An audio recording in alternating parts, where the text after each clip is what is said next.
Morning. Another day. Wala mo kinakusgan na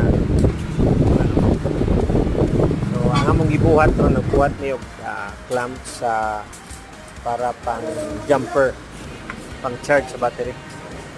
Ano siya? So ang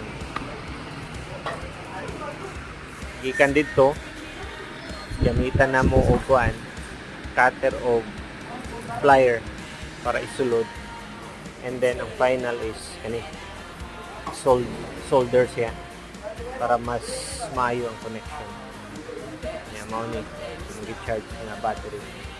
Yung poster dito sa likod nga paanda ron. Ini man na o then ang kauban sa diri na i-weld. Ayan, mao ni siya.